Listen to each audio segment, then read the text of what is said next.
Assalamu alaikum everyone. Welcome to Vocabgram where you learn English with easy lessons. In this lesson, I'm going to teach you time expressions that you guys must know for everyday conversations. This is the third lesson. Prior to this lesson, I have already made two lessons. If you haven't watched those lessons, I highly recommend to watch them.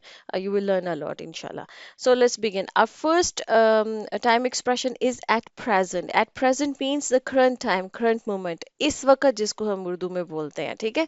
कि इस वक्त अगर आपने कहना हो ना कि इस वक्त मैं जो है ना वो ये कर रहा हूँ या जैसे आप कहना चाह रही हो कि इस वक्त मैं चाय बना रही हूँ तो आप कहेंगे कि eight present I am cooking T या आई एम मेकिंग टी, ठीक है? जो भी आप बोलना चाह रहे हैं, ठीक है? या eight present I am doing the dishes के इस वक्त तो मैं जो है ना वो बर्तन धो रही हूँ, ठीक है? तो एट प्रेजेंट जैसे कि जिसको आपने कहना हो कि इस वक्त राइट नाउ मैं ये कर रहा हूँ, हो सकता है थोड़ी देर बाद मैं ये ना कर रहा हूँ, थोड़ी देर बाद सिचुएशन चेंज हो जाए, लेकिन एट प्रेजेंट मैं ये कर रहा हूँ, इस वक्त के टाइम पे मैं ये कर रहा हूँ। इसके मैंने दो सेंटेंसेस बनाए हैं। Eight present I am working on a project that requires my full attention, कि इस वक्त जो है ना मैं एक प्रोजेक्ट पे काम कर रहा हूँ जिस पे मतलब ऐसा कोई प्रोजेक्ट है जिस पे मेरी फुल अटेंशन की ज़रूरत है, ठीक है? कोई बहुत इंपॉर्टेंट किस्म का कोई प्रोजेक्ट है जिसपे कि मुझे फुल अटेंशन की ज़रूरत है, तो at present I am working on a project that requires my full attention, ठीक है? इसी तरह से सेकंड सेंटेंस है the companies profits are steadily increasing at present, ठीक है? अब एट प्रेजेंट जो है ना वो जुमले के स्टार्ट में भी बोल सकते हैं, जुमले के एंड में भी बोल सकते हैं। कहने का मकसद ये है कि कंपनी का इस वक्त मतलब कि अभी का जो सिनेरियो है, इस वक्त कंपनी का जो प्रॉफिट है वो स्टेडीली इंक्रीज हो रहा है। स्टेडीली इंक्रीज कहते हैं जो चीज़ जो है वो कंटिन्यूअसली ग्रेजुअली जो है वो बढ़ रही हो, मतलब उसमें किसी किस्म का कोई भी तातुल नहीं आया है, उसमें कोई मतलब इंटरप्शन नहीं आई है, कोई चीज़ कंटिन्यूअसली हो रही हो, ठीक है? तो स्टेडली जो है ना वो प्रॉफिट जो है इस वक्त तक जो है वो कंपनी के वो इंक्रीज हो रहे हैं, ठीक है जी? हो सकता है कि फ्यूचर में जाकर प्रॉफिट्स रुक जाएं, लेकिन मतलब कहने का मतलब ये होता है कि एट प्रेजेंट हम जब बोल रहे होते हैं तो इस वक्त राइट नाउ की जो सिचुएशन होती है, ठीक है जी? अच्छा, नेक्स्ट हमारे पास है वो है जी इन फास्ट। इन फास्ट हम तब यूज करते हैं जब हमने कहना हो माजी में, जब आपने कोई माजी की बात बतानी हो, जो कोई काम या कोई चीज हुई है, कोई इवेंट हुआ है, कोई काम हुआ है जो कि पास्ट में हुआ है, माजी में हुआ है और वो होकर खत्म हो चुका हुआ है, वो अब नहीं हो रहा है, ठीक है? समटाइम जो मतलब ऐसा नहीं है कि वो काम पास्ट में शुरू हुआ लेकिन अभी तक वो चल रहा है, नहीं। जो चीज माजी में हो चुकी है, खत्म हो चुकी है, तब आप कहते हैं इन फास्ट। जैसे कि इन इन द पास्ट या इन पास्ट दोनों कहा जाता है, ज़्यादातर वैसे लिखने में इन द पास्ट या इन द फ्यूचर यूज़ होता है, लेकिन स्पोकन इंग्लिश में लोग जो है ना वो इन पास्ट या इन फ्यूचर जो है वो बोलते हैं, ठीक है? In the past people use to communicate through letters instead of emails, ठीक है? कि माजी में लोग जो थे वो लेटर्स के थ्रू जो है वो कम्युनिकेट करते, देखिए अब जो है कि लेटर्स लिखने का जो मतलब सिनेरियो अब खत्म हो चुका हुआ है, लोग अब नहीं जो है वो लेटर्स वगैरह लिखते हैं, ऑब्वियसली अब ईमेल्स, और अब तो ईमेल्स भी कम हो गई है, मतलब अब जाहिर बात है कि व्हाट्सअप आ गया है, मैसेजेस पे ज़्यादातर कम्युनिकेशन होती है, ठीक है? तो मतलब माजी में जो लोग खत लिखा करते थे, कम्युनिकेशन का मीन्स वो था, ठीक है?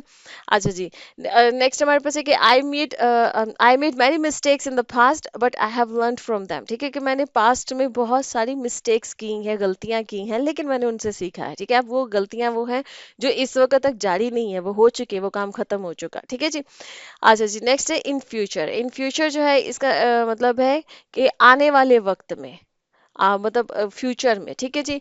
आने वाले मुस्तकबिल में, ठीक है? कोई बात आपने बतानी हो कि मुस्तकबिल में मैं ये करूंगा या ये होगा या ये चीज़ हो सकती है, तो इन फ्यूचर की जब आपने बात करनी तो आप ये बोलेंगे in future I will be more careful with my finances and save money regularly, कि मैं मुस्तकबिल में मतलब आने वाले वक्त में मैं ज़्यादा केयरफुल हूँगा अपने पैसों को, अपने फाइनेंसेस को लेकर, और मैं कुछ जो है ना वो रेगुलरली जो है वो मतलब कि अपनी जो मनी है उसको सेव करूंगा, ठीक है? अब इन द फ्यूचर भी बोल सकते हैं, लेकिन स्पोकन इंग्लिश में ज्यादातर इन फास्ट इन फ्यूचर लोग जो है ना वो तेजी में बोलते हैं। अच्छा जी, नेक्स्ट हमारे पास है वो है जी in no time. In no time जो है वो हम तब यूज करते हैं जब हमने ये कहना हो कि कोई चीज बहुत जल्दी से होगी, मतलब उसमें किसी किस्म का कोई डिले नहीं होगा, ठीक है? जैसे आपने कहना हो कि मैं बस पहुंचने ही वाला हूँ, मतलब किसी किस्म का डिले नहीं, बस होने वाला है। I will be there in future, ठीक है?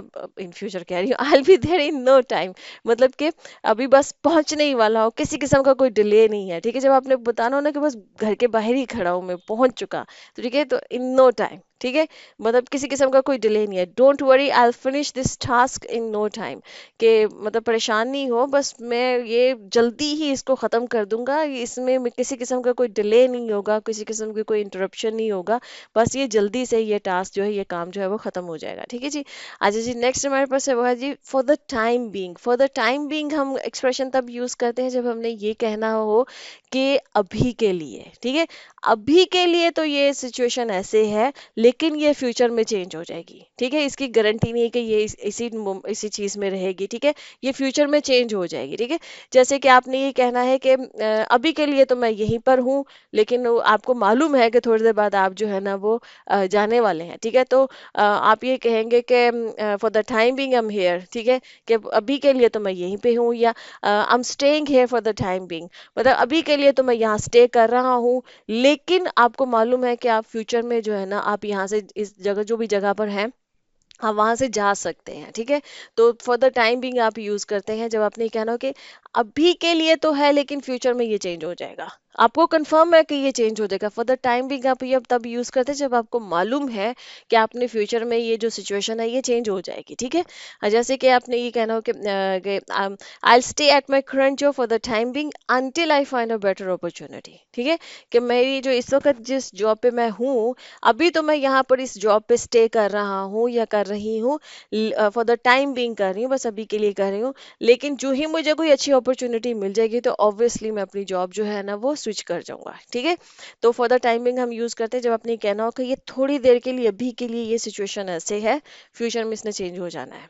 अच्छा जी, नेक्स्ट हमारे पास है वो है जी by the time. By the time हम यूज करते हैं जब आपने ये कहना हो कि जब जब तक ये हुआ तब तक ये हो चुका था। ठीक है, जैसे कि उसमें एक्चुअली बाय द टाइम के लिए ना दो जो काम होते हैं ना उनका कंपैरिजन चल रहा होता है, कि जैसे कि जब तक मैं वहां पहुंचा वो जा चुका था। ठीक है, तो by the time I reached there he left, कि मैं जब तक वहां पहुंचा वो जा चुका था। ठीक है, तो बाय द टाइम होता है जब तक। ठीक है, कि जब तक ये काम हुआ उस वक्त तक फलां काम जो था ना वो ऑलरेडी हो चुका था। ठीक है, ये तब के लिए ये एक्सप्रेशन यूज होता है। जैसे कि इसका सेंटेंस है bye the time I arrived at the party, जब तक मैं पार्टी पर पहुंचा most of the guest had already left, कि उसमें ज्यादातर जो गेस्ट थे वो पहले से ही जा चुके थे। ठीक है, तो मतलब कि इसमें दो एक्शंस जो है ना बाय द टाइम में जो ना हम दो एक्शंस का कंपैरिजन कर रहे होते हैं, कि जब तक ये काम, ये एक्शन हुआ, ये काम हुआ, तब तक कोई और काम था जो कि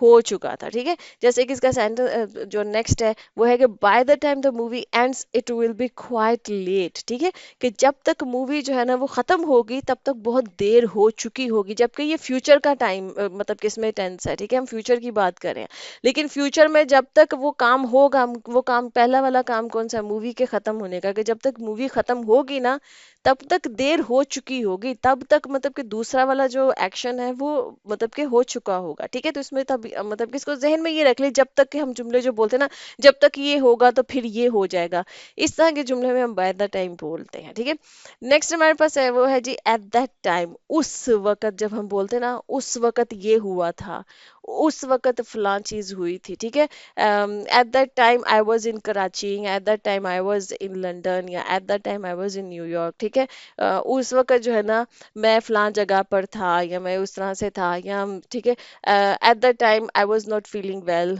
मैं उस वक्त जो है ना बीमार था, मैं ठीक अच्छा फील नहीं कर रहा था। ठीक है, she was working as a teacher at that time. उस वक्त वो मतलब एक टीचर के तौर पर काम कर रही थी या टीचिंग कर रही थी। ठीक है, जैसे कि सेंटेंस सेकंड है कि I had just started my career at that time, मतलब कि उस वक्त मैंने अपना करियर जो है ना बस अभी शुरू ही किया था। ठीक है, तो एट दैट टाइम होता है उस वक्त, जब आपने कोई माजी में किसी खास मतलब कि टाइम पे बात करनी हो कि उस वक्त ये हुआ था। ठीक है, तो एट दैट टाइम तब यूज किया जाता है। नेक्स्ट हमारे पास है वो है जी all the time. All the time हम तब यूज करते हैं जब हमने ये कहना हो कि हर वक्त। ठीक है, मतलब कि हर वक्त यही चलता रहता है, हर वक्त यही होता रहता है, तो ऑल द टाइम। ठीक है, जैसे कि सेंटेंस है he talks about sports all the time. जो जिन लोगों को स्पोर्ट्स में बहुत इंटरेस्ट होता है आप देखिएगा वो हर वक्त स्पोर्ट्स की ही बात करते रहेंगे। ठीक है, तो आप कहेंगे कि वो हर वक्त बस मतलब कि स्पोर्ट्स के बारे में ही बात करता रहता है ऑल द टाइम, हर वक्त, ठीक है। जैसे कि she is on her phone all the time, कि वो हर वक्त अपने फोन पर ही होती है। आप जब देखो वो किसी न किसी के, या तो वो फोन पे किसी से बात कर रही है, या वो फोन पर चैटिंग कर रही है, मतलब कोई किसी किस्म की उसके फोन पे ही कोई एक्टिविटी चल रही है, ठीक है। तो she is on her phone all the time, कि वो हर वक्त अपने फोन पर ही होती है, ठीक है जी। ओके जी फ्रेंड्स, यहाँ पे लेसन खत्म होता है। आई होप कि इंटरेस्टिंग आपने जो है ना वो एक्सप्रेशन सीखे हैं। And I see you next lesson. अल्लाह हाफिज़।